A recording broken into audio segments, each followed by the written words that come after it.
Asherlo. It's a big rant. It's another news week, a week of news, a newsly weekly newsy news. We're back. That's the intro. That's what I'm going with. Take it or leave it. I suppose we'll take it, will we? No, I think you'll have to because I'm not doing it again, all right? Hey, we're doing the news again. We do this now every week. We round up some of our, well, I don't know if they're our favourites, but they're big news stories. Things that interest us, and at least, you know. Yeah, things that'll get clicks is what I pick. Oh, news, okay. News stories. Nope, from the not world. me. Entertainment news. Entertainment stuff from the world of games and TV and film. The realm in which we have thrust ourselves into. We have thrust ourselves into this, yes. Yeah, I liked that turn of phrase. So, this week in the news, what's happening, Daniel, sir? Fill me in. Oh, we're going with me first. Give me some. Okay. Give me some juicy bits. Well, shock me. I know you're such a big fan, but Star Trek. I got some Star Trek news for you. Star Trek. Sort of news, really. Okay, so at the moment we have Discovery, we have Picard, we have Lower Decks, all on air and continuing. We have a Prodigy show, which is aimed at kids coming up, and we have Strange New Worlds, which is like a Discovery spin-off. That's a lot of Star Trek, but Alex Kurtzman, Too much, some would say. No, some would say no. Star Trek is a big universe. It can do a lot of different things.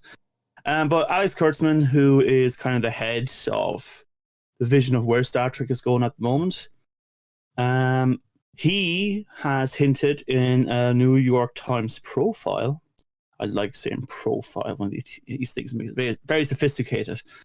But yeah, he had in his profile that they had 2 more shows coming. From what we can guess, and it's been kind of working along for a long time, Section 31, which is like a Black Ops, Starfleet, underground group, which would be probably run by the Emperor Philippa from the Mirror universe. She's probably going to be helming that show. And then he mentioned a younger audience shows coming out as well. And we know it's not Prodigy. And it's probably the long-rumoured and someone that's basically been hovering in limbo for the last 10-odd years, a Starfleet Academy show. It's, again, probably at young adults and how they're at the academy and studying and, I guess, bad things happening. Probably very much a YA kind of thing, young adult thing. So that's come along for Star Trek. Cool. But I believe... Yeah, I mean, I know it doesn't mean much to you. Eventually, we'll get you properly into these shows. It won't work, I know, but we'll try. Yeah. Won't work. It's already, I mean, it's already too many shows for me. I'm not going to watch it. Again, you don't have to watch them all. This is the thing. Like, well, that's good news. No, because there's people who give out about things like Lower Decks, or they give out about Discovery, or even they give out about some of the older ones like Deep Space Nine. Oh, this is not Trek, and I don't want to watch this. And I'm just like, well, I mean, you don't have to. There's literally like 5,000 other shows. Just pick what you want. There literally you know? is. I think you listed them there, and there are actually 5,000 of them. 5,000, yeah. And Alex Kurtzman also said in the interview that he thinks he'll be steering, like he wants to really push Star Trek further and further. And he actually said in a sentence, to a point that a lot of people might not like. And I'm like, huh. I mean, fair play for the creative vision, man. But for the the overall head Trekkie to be like, you know what I'm gonna do with Star Trek? I'm gonna make everybody hate it. That's my fucking plan, and fuck you if you don't like it.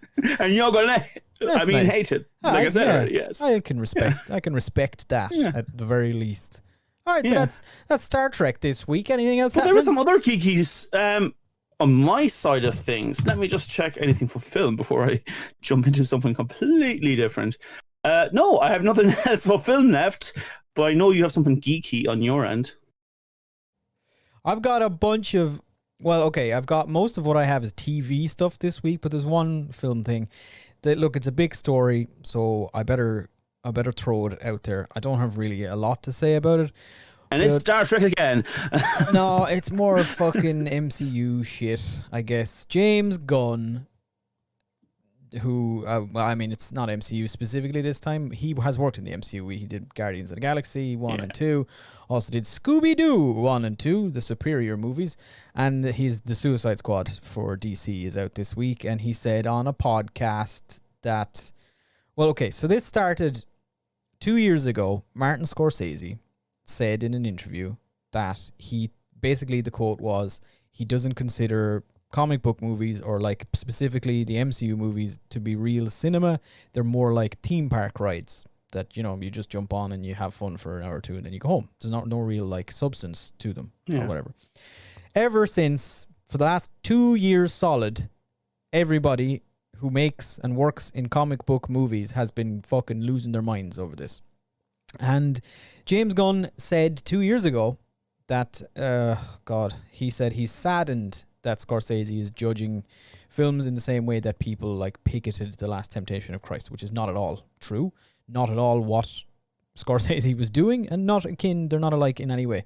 But this time around, James Gunn was on a podcast, I guess, to promote the Suicide Squad, and he said basically that the reason Scorsese said this was to sell his own movie, The Irishman, which was coming out at the time, and he needed to like sell his own movie, which is number one, a complete load of shit. He's Martin Scorsese. He does not need to create buzz for his own movies.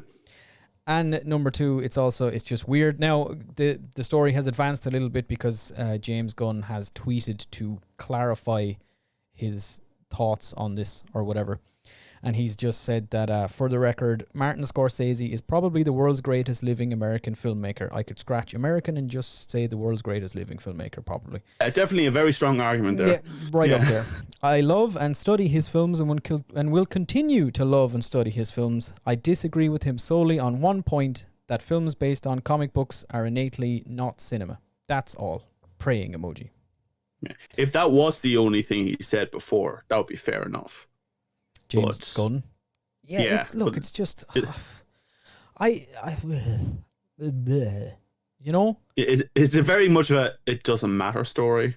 It's just a non-story, honestly. But it has you know, James Gunn coming out and just leave Marty Scorsese alone. I feel like, look, I'll be honest. I remember when Martin Scorsese said this, and honestly, it was like that's a bit dumb, and that I moved on.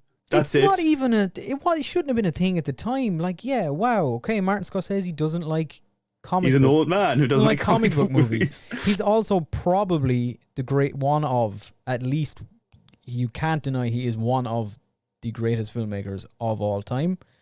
He's also done an incredible amount of incredibly important work for cinema as a whole.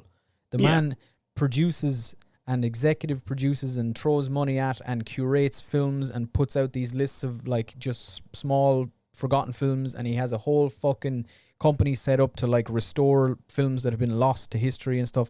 He's just so what? He doesn't like your fucking Suicide Squad movie. That's fine, but did he do Scooby-Doo? He didn't, and James Gunn did. And for some reason on this podcast, James Gunn, his hair and beard are dyed white. That's the biggest part of it for me. I don't know what's going on there. Anyway, that's that. That's the story. I don't know what you have to say about it. Leave Martin Scorsese alone. Okay. Yeah. He's a lovely old man, and he calls cinemas, he still calls movies pictures. I like that. Yeah, I mean, it's perfectly fine just say like, oh, I disagree, and then move on. That's perfectly grand. And I do disagree with Martin Scorsese. I think, of course, that's cinema. It's just, are they necessarily important cinema? No. But still cinema. And they're also theme park rides. They are also, he's not wrong with that. He's just wrong with saying, it's not cinema. You know, of course it's cinema. People like theme park rides. Get over it. Who cares? Yeah. Yeah, so that was that. That's the only movie thing. Everything else I have is TV. Yeah, that's why I was mentioning about the geeky side, but I realized we were categorizing into movies first. Halfway through the Martin Scorsese thing. Yeah, well, you know.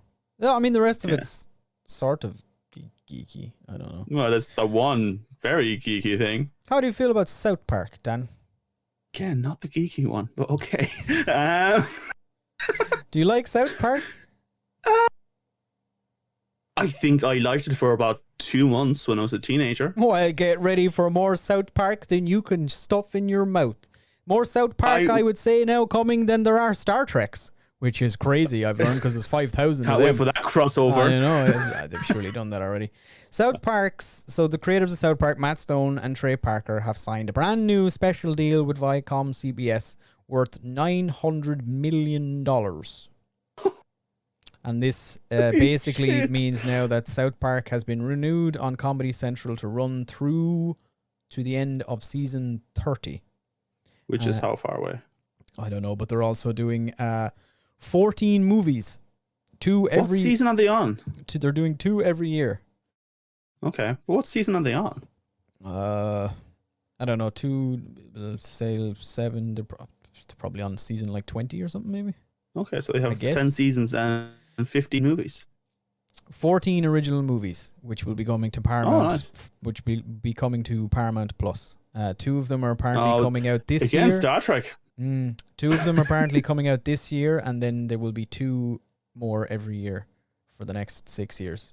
South Park movies. I mean, you know, as the planet is burning, we might as well be the most satirical that we can possibly be.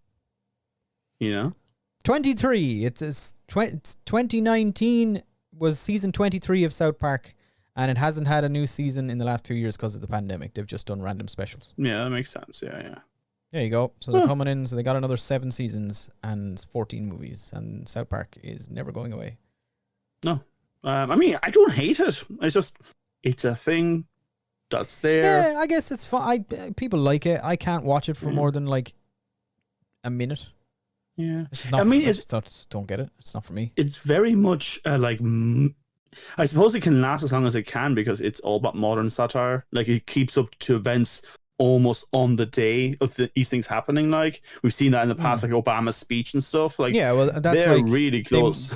They don't, like, a lot of TV shows and animated shows in particular will, like, they'll be like, you know, they make the whole season and then they release it week by week. South Park makes each episode, like, they start making it 2 days before it airs. They just throw it all together, and it's like instant reaction to whatever's happening. So it's impressive art form.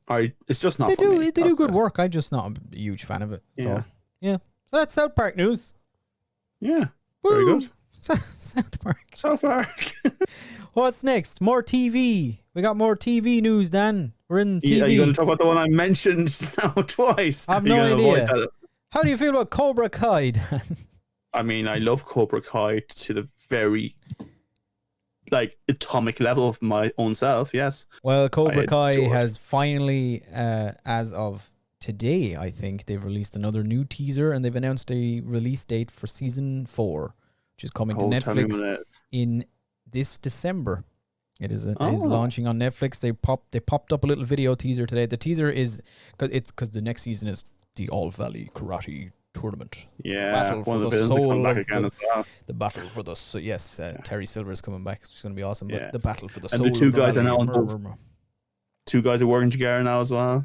You know. The teaser. There's not a lot in the teaser, to be honest. It's kind of all of the main characters walking into like a weirdly lit room. They're like backlit, and they're in their like karate outfits, and they do some karate moves, and then there's a probably COVID reasons. Yeah, and then there's like one clip at the end of it, but I think it's from season 3. It's Daniel's wife at that fancy dinner, and she's like, "So, have these 2 guys filled you in yet about the immortal, never-ending battle for the soul of the valley in a karate tournament thing or something?" And then it just cuts to black. So that's the thing. I love how the show takes the piss out of stuff. Like, it's literally saying like, "This is all nonsense," but God damn, I'm going to take it serious. Yeah, big time. And there you go, December, season 4, Netflix. So you'd imagine it's all going to drop at once rather than weekly. Although Netflix did season 3 weekly, didn't they? I can't remember. I don't know. But anyway, who knows? I watched all in one go. Cobra Kai is coming season 4 this December, right in time for Christmas. Hallelujah. A Christmas miracle. You just said every radio host cliche thing. I know, yeah. Right. Oh God, yeah. So I don't know. I got 2 more TV things. Do you want them? Okay. Do you want them? Okay. This was news to me. I was not aware this was happening at all. All right. So apparently, Peacock, which we covered last week on the show. Yeah, I wish we didn't. Big up Peacock. They are apparently they've been working on a dramatic reboot of the Fresh Prince of Bel-Air. saw that headline. I did not. Now this particular news article is not about. That's not the thing. They're not announcing that they're doing this. Apparently, they announced this already because some guy made like a fan trailer thing of like a dramatic what it could look like or whatever, and they immediately were like, and they hired that guy. And were like, make a drama version of the Fresh Prince of Bel-Air. Why? So this was a thing that was happening. But the news this week is that guy, Chris Collins, has left the show. He's no longer going to be serving as the showrunner on the series, which is just called Bel-Air. So I guess they're... Wait, hold on. If you do a good enough YouTube trailer for him, you could become a showrunner.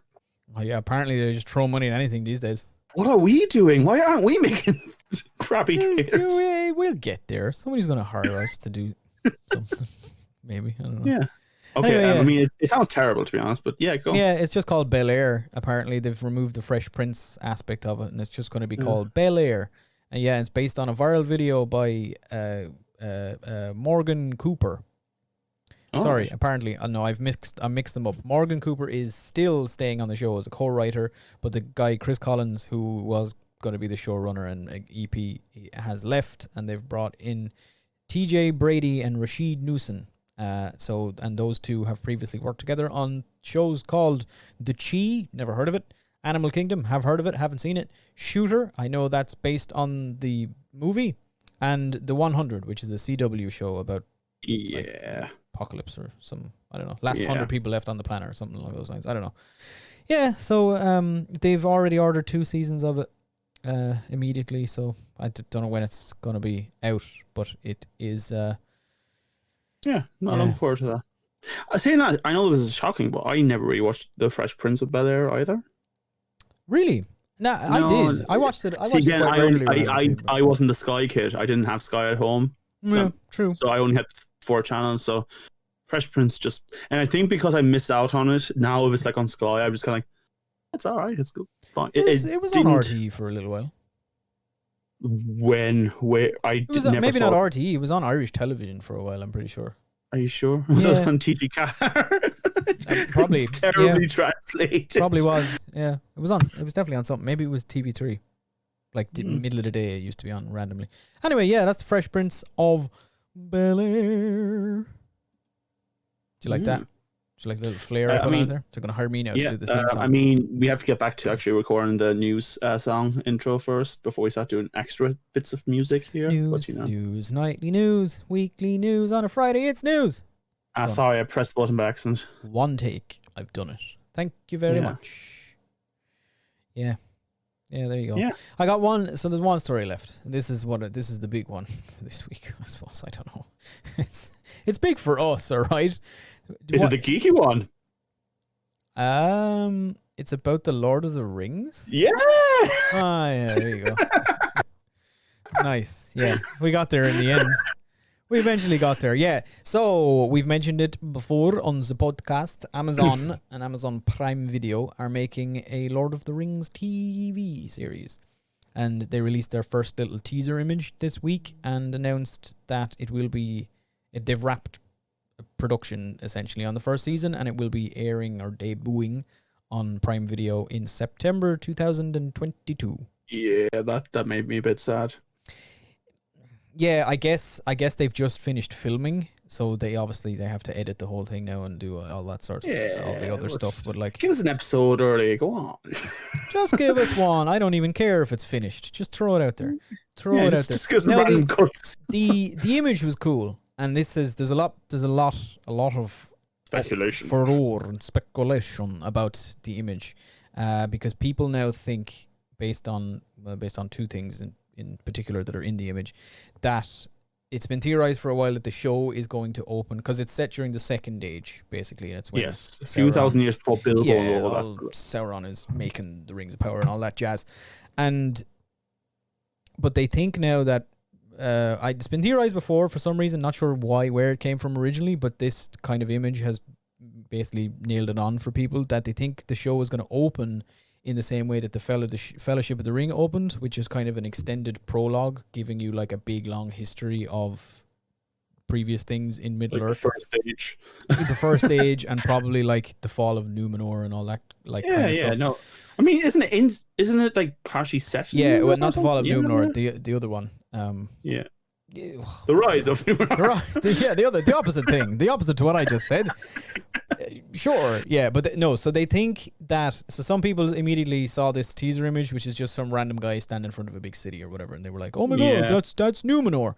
But other people think it's not Numenor, it's Valinor, and this is I the mean, Undying Lands because there are two big old trees in the background that are yeah. like massive and full of light, and they think that they are Laurelin and Telperion, which That would be are part of the first stage going through all the yeah, history. they are the big old Yeah. trees in Valinor. So they think Yeah. that this is an image not from like anything that's happening actually in the plot of the show, but that they're going to do a big like the first step, like 10 minutes is just going to be here's what's happening here's what's happened in the last 7,000 years in Middle Earth or something. I don't Which know. is, if they do that, is a bit mean. Because if they're going to release a picture, it'd be cool to release something that's more closely related to the rest of the show. Rather than just, hey, this has happened, and just take something. I know, it's a bit cheaty, isn't it? It's not a teaser, really. It doesn't really bother me. I mean, I don't know. More Lord of the Rings. I don't care more about Lord of these. the Rings for me. I don't really care about these one-shot pictures anyway in general, because why would you? It's a really nice image. It's very nice, very pretty. It's very pretty. Also, you could have that on 10,000 movies and games as a screenshot as well. Let's be fair. No, Like this could only have been done for this. Anyway, yeah. okay. So they think the guy in the picture might be Celebrimbor, but yeah, and that they'll tell like the story of his death and stuff. yeah. Which would be pretty fucking sick. Yeah. So yeah, there's I mean that people don't have to read this on Marillions. Sorry. Fuck you, Christopher No, Tolkien. look, Silmarillion there's lots of cool stuff in the Silmarillion. It's a bit of a book to get through. Yeah, because it's not really a novel. Yeah, it's more of a Bible. Let's be fair. Yeah, so there's Lord of the Rings, the Two Trees. That's what they're calling it. That's what I'm calling it. Okay, the Two Trees. Fellowship of the Two Trees. The Return of Celebrimbor. They're just two fellows hanging out. Yep, that's what I'm calling it. Imagine it was just like, yeah, definitely it's Two Trees, and the trailer comes out and it's just two Ents with their backs turned. But, whoa! It's the Ents. Yeah, it's actually the battle. This is where the Entwives went. We found them. That's what they look like. So you just wonder how they lost them when they glow so brightly all the time. And they're huge. That's how old Treebeard was. He had cataracts for days. Couldn't see anything. I lost my wife. I'm over here, Treebeard. Yeah, just like imagine it was just like when Merry and Pippin met Treebeard, they just met her and she's just standing next to him, like just their size. Like, yeah, he just can't see me anymore. He thinks I'm a little Orcs. Yeah. Barum. All right, Well, I'm anyway. done. There's my news. Okay, well, this is actually works well for my notes. Talking of Amazon, hey, their MMO New World has been delayed for a fourth time from August 31st to September 28th. To be honest, I'm okay with studios now just being like, yeah, sorry, we're delaying it, because we've seen what it's like when they rush it out, regardless. Whatever could you be talking about? But especially MMOs, you kind of have to have them working, and this has been like, it was an open beta, people could join and all this kind of stuff. It looks, to be honest, it looks very much like any run-of-the-mill MMO. Use supernatural forces, deadly weapons. It's classless, which is kind of class. So you can build your character up any way you want. It's real-time combat, so you don't just press 1 and wait for it to load again to press 1. It's not a slight against World of Warcraft, a game I love, but yeah. You can fight alone, small teams. I saw a lot of you can work in small towns to become like a barter king and be a merchant and all this kind of stuff. Look, it looks like just an average MMO. If anyone has played it here, please let me know, because it looks not sticking out there. I haven't played it. You don't like MMOs? I've never heard of it. I No, honestly, I wasn't aware Amazon were making games. they bought a game studio, or they started up a game studio. I mean, I guess if you go into space, you also have to go into cyberspace. So is Elon Musk also working on an MMO then? Yeah, it's I mean, called his. It's called his wife. I don't get that joke, but I think she's a robot. oh right, She okay, might cool, be. all right. Not sure. Talking of WoW, a little bit more Blizzard or Activision news.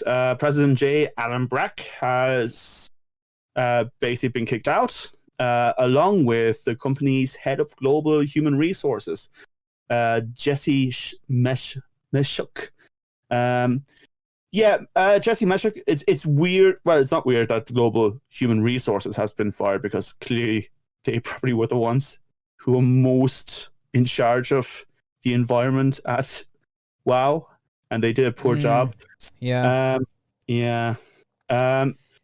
This lawsuit suggests that the employees were discouraged from complaining, as human resource personnel were known to be closely alleged harassers. So, yeah, this is a big thing that I think an important lesson everybody should be aware of when they enter the working world is that HR does not work for you, they work for the company.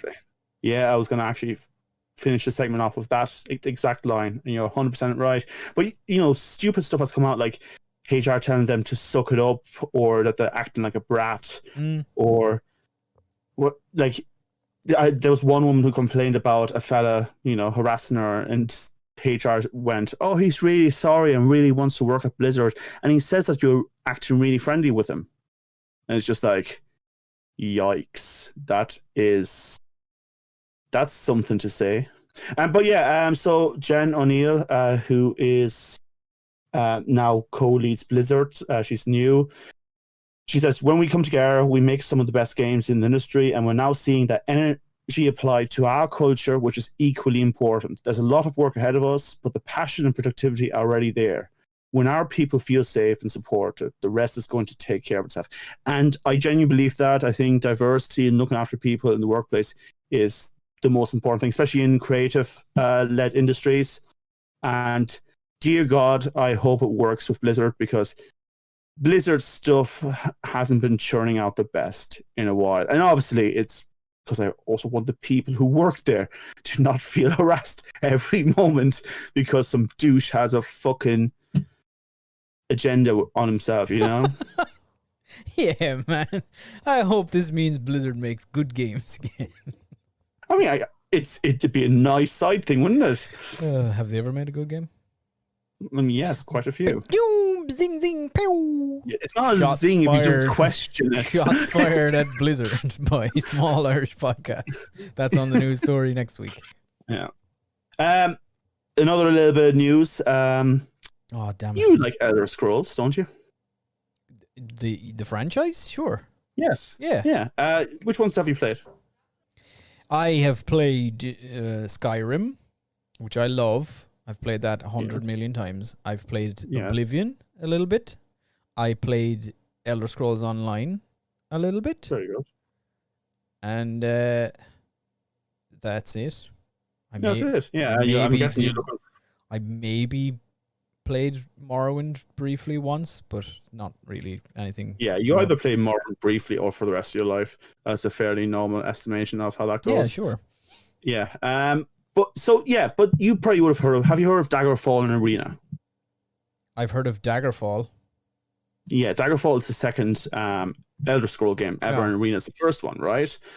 And Julian LeFay and Ted Peterson both worked on those two games, and they set up their own game studio called Once Lost Games. And they're planning on releasing a game called Wayward Realms. And I'll read some of the stuff that they have suggested that they want to do. Like, first of all, you go on Twitter, they have high ambition. They're saying, we're restoring scope, choice, and consequences, and role-playing to RPGs, which is, a bold move. It's kind of cool to say all those kind of things, but like throughout their Steam pages, like from the creators of Skyrim, no, they keep comparing themselves to Skyrim and the Elder Scroll games, and it's just like, this is your own thing now. Like if you're trying to reclaim things, don't keep comparing yourself to other things, you know? Yeah, I mean, it's a lot of words that don't really say much, isn't it? Are you looking forward to this then? It's like when you... I have. Okay, you give me the rest then. Yeah, okay. Wayward Realms is set to a group of over 100 realistic scaled islands, known collectively as the Archipelago, where scores of factions vie for influence and power. That's all interesting stuff. A bit mad, 100 islands, you know. Known collectively as the Archipelago. Yeah. No, it's just that's the definition of an archipelago. Yeah. Kingdoms strive to maintain their dominance. Upstarts seek to earn a place at the top, and dynasties set generational plots into motion. Should the player earn a position of prominence, they may change the course of history. Like, there's nothing there really, except like the 100 realistic scaled island thing is one of those big promises. And then they get bad, because then they start saying like, way bigger than most other games you can think of. That sentence rings every alarm bell in my head, because I'm like, first of all, who gives a shit about size? If size is the thing that you're trying to sell, that's a bit. I'm sure we can think of a lot of games. Yeah, but to be fair to them, right? These are the people that made Daggerfall and Arena, and you might not know this. Daggerfall is the size of Great Britain. It's the biggest map in Elder Scroll history. Now, you're wondering, wait a second, Daniel, this was back in really crappy graphics and small computer stages. Am I right? Sure. I mean, I wasn't thinking those specific words, but yes, no one would. Generally, I was thinking, yeah, but it was, it was probably just a bunch of blocks. Yeah. No. The graphics were all right, pixelated but 3D based. Like the world you walked in was 3D. Everything else was just flat pixels facing you. But yeah, it's procedural generated, and I have a feeling there's going to be a lot of this going on here, and yeah, there's good elements and bad elements of procedural element. Like, look at No Man's Sky. It's meant to be great now, but that was a big sell, and then we realized kind of boring. I downloaded and played it for the first time about a month ago. Yeah, and I played it for about an hour and went, sure, this is okay, and I've never played it again. Yeah, a lot of people have that experience. I mean, it looks nice, and I can see why some people might be into it. But it was just like, oh, cool, I've done it now. I don't fancy going to 600 other planets that look just vaguely different to this one and doing the same thing again. It gets worse though, because they talk about big cities with hundreds or thousands of NPCs. Hundreds or thousands. Or thousands, not hundreds of thousands. Hundreds or thousands. That's a big gap. You can have thousands, no hundreds though. Only thousands. That's it's a big gap there though, isn't it? Yeah, and look, the big thing is that it is procedural generated, so they talk about swamps and all those kinds of. So it like, obviously they're kind of organizing in that way. Their Steam page is really not that impressive. I know, like, everything at the moment is very much like conceptual, but I feel like maybe don't put things that are too conceptual up just yet. Maybe wait a little bit, you know. Yeah, so like, they've just started this company, right? This is like, there was a mention of it in 2019 of these creators coming together to make this game, but we didn't hear anything. All of that sounds like to me is, you know, when you go, if you're ever on like Indeed or some job searching website and you see a job posting from some random company that fancies themselves as bigger than they are, and they put all this random crap of like, oh, here the pros to working for us, and it's all like the chance to be adaptable and dynamic and grow in the role as part of the wider company and all this, and it's just like, that doesn't mean anything. Marketing waffle. It's just words you've put down on paper to fill out the Indeed page. That doesn't mean anything to me. Yeah. How much did you pay? Oh, we can't tell you that. Yeah. Like, okay, but let's say one thing. How many NPCs are in your game? New studio? Hundreds or thousands. Yeah, but to be fair to them, I did go onto their Twitter and all that kind of thing. They're also very much in response to people saying like, look, we don't know about that feature yet. We don't know if we're going to do this. This is early days. But I feel like maybe have more of a collective idea, maybe even release some of the lore. Like, get us, like, if it's not the graphics thing that's going to sell this and it's about the lore and the people and that kind of stuff, like, give us that and not some very kind of shitty 3D conceptual pieces. Like, it's dumb, you know? But yeah, so this is, look, they said it won't be out, it won't have any real news for a couple of years. I'd say this won't be out for at least 5 years, if not more. But yeah, last game on the list, and it's not a digital one, it's Avatar. Being released by Magpie. James Cameron's Avatar. Yes, Avatar. No, Avatar, as in The Last Airbender, as in Korra. Oh, that's not as good.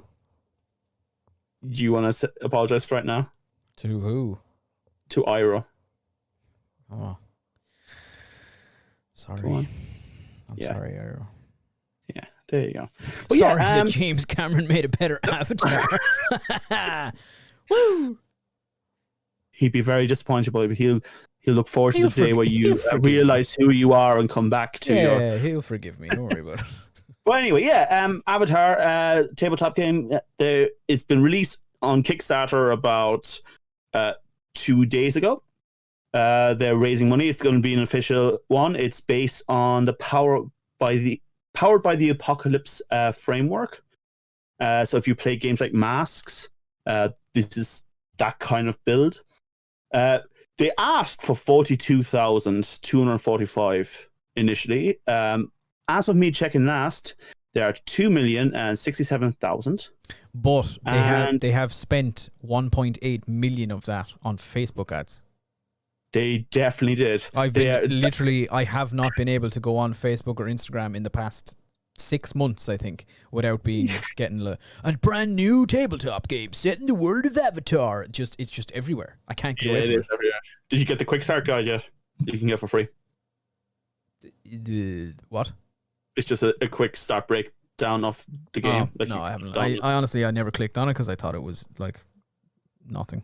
I don't know. Well, it's apparently something now. Yeah, they have 28 days left on it. If you're so inclined, go over there. I think I shall be partaking anyway. But yeah, that's all the news from me this week. And that's all the news in the whole world. Nothing else happened. The whole world. Nothing. No, there was no other news stories. Yeah, it's quite not even one. planned. It's great. It's great for us because we managed to say everything that needed to be said about everything for once. Yeah. There you go. Well, there you go, guys. That's the news for this week. I hope you enjoyed it. As for always, if you guys could like and comment and subscribe on across all of our platforms, we'd super appreciate it. And we will be back next Tuesday for... What are we watching? What are we watching? Sorry, Short Circuit. Yeah, I know what we're watching. We've watched Short Circuit. Sorry, folks. We watched it yesterday. It's almost like we both short-circuited for a moment there. And on that... Me too. Hey, and that's it. We're leaving now forever because we'll never top that. That's the final piece of the puzzle. That's it. All right, folks. Bye-bye. See ya.